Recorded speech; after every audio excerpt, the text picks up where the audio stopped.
Halo semuanya, kali ini kita bakal bahas konsep fisika yang namanya usaha gitu. Oke, emang arti kata usaha sendiri tuh apa sih? Tapi yang jelas arti kata usaha tuh bukan meme kayak gini ya.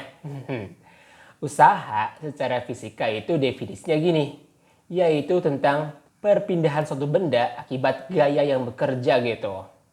Di mana secara matematis nilai usaha itu didefinisikan sebagai gaya didotkan dengan perpindahan nih. W adalah usaha dengan satunya adalah joule, kemudian F adalah gaya dengan satuannya adalah Newton, dan ini merupakan perkalian dot ya.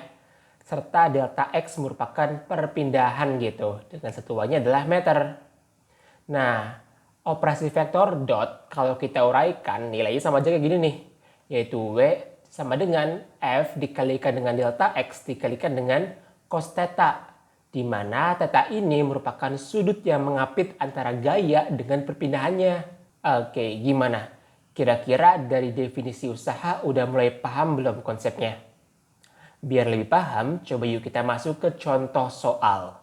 Andi menarik bak beroda dengan gaya 10 Newton membentuk sudut 60 derajat seperti pada gambar di atas.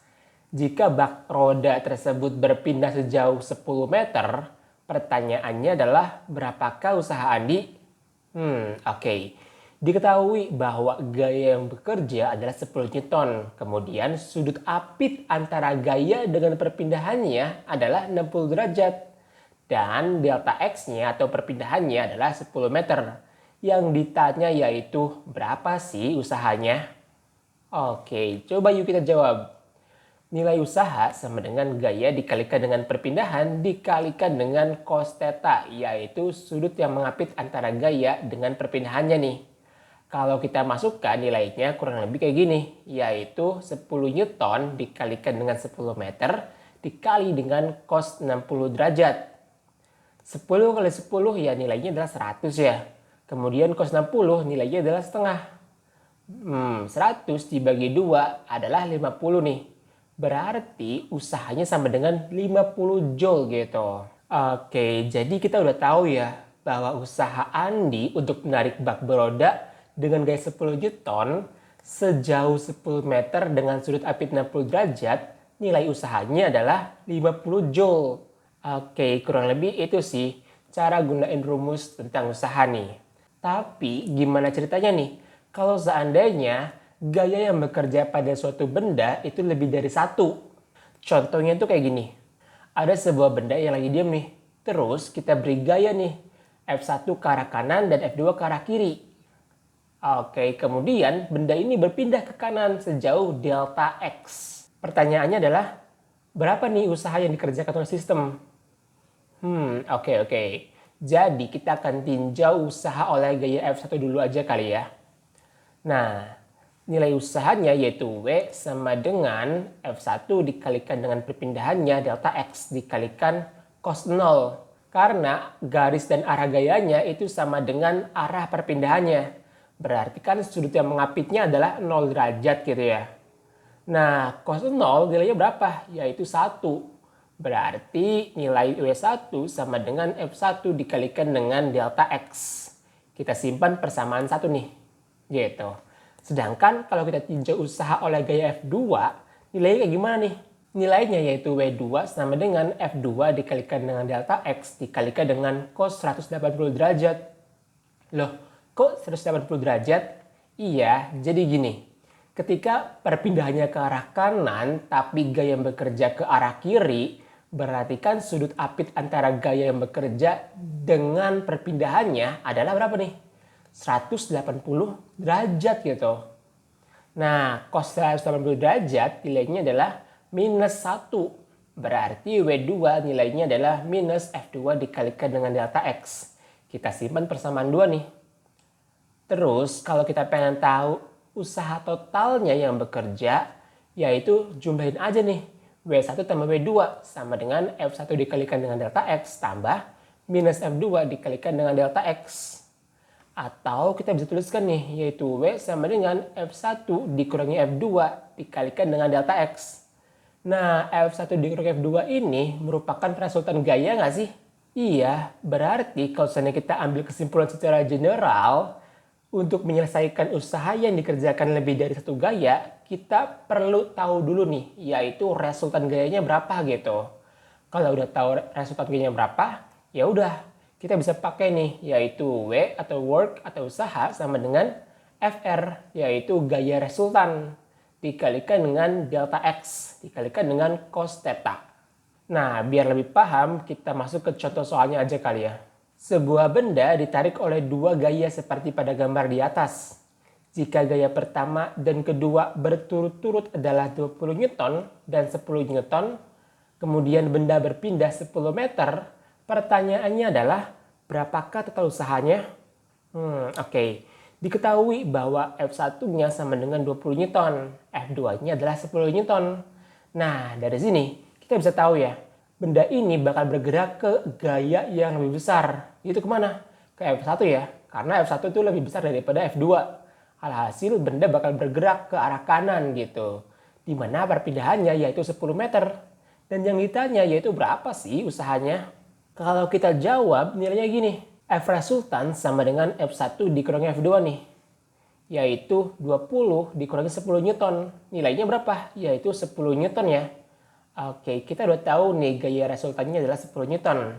Berarti usahanya yaitu W sama dengan FR dikalikan dengan delta X dikalikan dengan cos 0 derajat. Kok 0 derajat sih? Karena gaya resultan yang terjadi yaitu searah dengan perpindahannya gitu. Sehingga membentuk sudut yaitu 0 derajat nih. 10 dikalikan dengan delta X-nya adalah 10 dikalikan dengan cos 0 yaitu 1. Nilai usahanya sama dengan 100 Joule. Oke, kita udah tahu nih total usaha yang bekerja pada sistem ini adalah 100 Joule. Oke deh, gimana? Saya di sini udah mulai paham ya gimana cara menyelesaikan kasus usaha dengan gayanya tuh lebih dari satu gitu. Nah, dari penjelasan tadi ada nih beberapa catatan penting terkait usaha. Apa tuh? Jadi gini, usaha dapat bernilai sama dengan 0 nih. Kok bisa? Iya, jadi gini ya, kalau kita balikin ke definisi awal tentang usaha, yaitu W sama dengan F resultan dikalikan dengan delta X, dikalikan dengan cos theta, usaha akan sama dengan 0 jika yang pertama nih, yaitu gaya resultannya sama dengan 0. Maka usahanya akan sama dengan 0 kan? Atau jika nilai dari delta X atau perpindahannya sama dengan 0, maka usaha juga akan sama dengan 0 gitu. Jadi kesimpulannya adalah usaha akan bernilai 0 jika resultan gaya sama dengan 0 ataupun perpindahan sama dengan 0. Sedangkan usaha akan sama dengan negatif jika gini, nilai dari cos theta-nya yaitu kurang dari 0 atau negatif gitu. Kayak tadi ya, ketika sudut AP-nya adalah 180 derajat, maka nilai cos-nya sama dengan minus 1 gitu.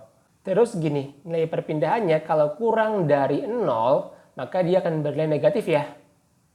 Oke, jadi kesimpulannya adalah usaha akan bernilai negatif jika cos theta itu kurang dari 0 ataupun perpindahannya bernilai negatif. Oke deh, jadi itu merupakan catatan penting terkait usaha nih. Nah, sekarang gini, usaha kan satuannya Joule ya, energi juga satuannya Joule. Kira-kira mereka tuh ada hubungan secara matematis nggak sih?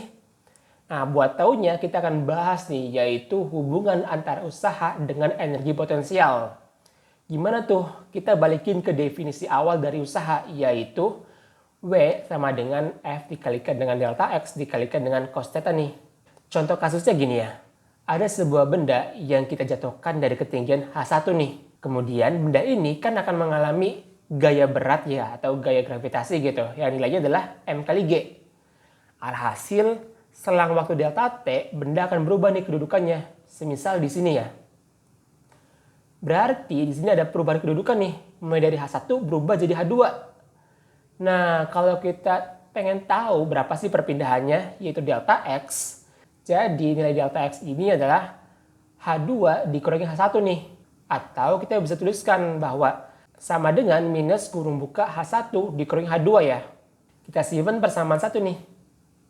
Nah, oke, kalau udah tahu perpindahannya, kita akan gunakan ini konsep usahanya, yaitu W sama dengan gaya yang bekerja kan gaya berat ya, yaitu M kali G. Kemudian dikalikan dengan perpindahannya, yaitu delta X. Yaitu ini nih, kurung buka minus H 1 dikurangi H2 kurung tutup nih. Dikalikan dengan cos sudut apitnya antara gaya yang bekerja dengan perpindahannya. Karena perpindahannya searah dengan arah gayanya, maka sudut apitnya sama dengan 0 nih.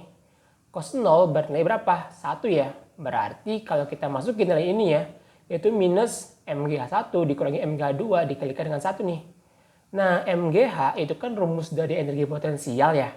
Berarti ini sama dengan gini. Minus kurung buka EP1 dikurangi EP2.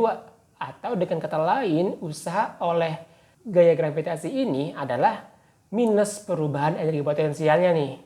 Jadi kita bisa simpulkan bahwa usaha oleh gaya berat atau gaya gravitasi sama dengan negatif perubahan energi potensialnya.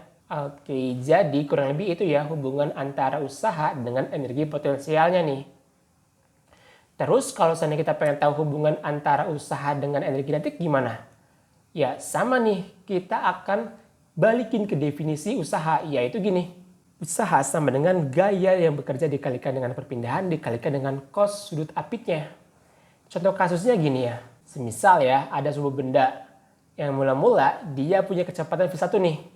Kemudian dipercepat hingga memiliki kecepatan yaitu V2, di mana jarak yang ditempuh dari V1 ke V2 adalah delta X nih. Nah, kalau kita gunain konsep GLBB, yaitu gini ya, bahwa V2 kuadrat sama dengan V1 kuadrat tambah 2A dikali delta X nih. Kalau kita kelompokin, yaitu V2 kuadrat dikurangi V1 kuadrat sama dengan 2A dikali delta X. Berarti nilai dari delta X-nya sama dengan apa? V2 kuadrat dikurangi V1 kuadrat dibagi dengan 2A nih. Kita simpan persamaan 1. Terus kalau kita pengen urai nilai gaya yang bekerja, ketika gaya bekerja pada suatu benda, maka benda akan mengalami percepatan kan sesuai dengan hukum Newton 2. Berarti nilai F-nya sama dengan M dikali A nih. Kita simpan persamaan 2. Nah, dua persamaan ini kalau kita masukkan ke persamaan ini ya, maka nilai usahanya sama dengan yaitu M dikali A dikalikan dengan delta X-nya nih, yaitu apa? V kuadrat dikurangi V1 kuadrat dibagi dengan 2A nih. Dimana karena nilai A-nya sama bisa kita coret nih. Berarti yang tersisa apa? Yaitu W sama dengan setengah MV2 kuadrat dikurangi setengah MV1 kuadrat nih. Nah, setengah MV kuadrat itu kan rumus dari energi kinetik ya. Berarti kita bisa tuliskan nih, yaitu EK2 dikurangi EK1 sama dengan apa? Yaitu perubahan energi kinetiknya ya. Oke, berarti kita bisa simpulkan nih, bahwa usaha yang bekerja pada suatu benda nilainya sama dengan perubahan energi kinetik bendanya gitu. Oke, jadi kurang lebih itu ya penjelasan terkait definisi usaha, kemudian kasus yang ada di usaha, dan hubungan antara usaha dengan energi potensial dan juga energi kinetiknya nih. Oke deh, mungkin cukup sekian dulu ya pembahasan kali ini. Sampai jumpa di pembahasan selanjutnya. Dadah!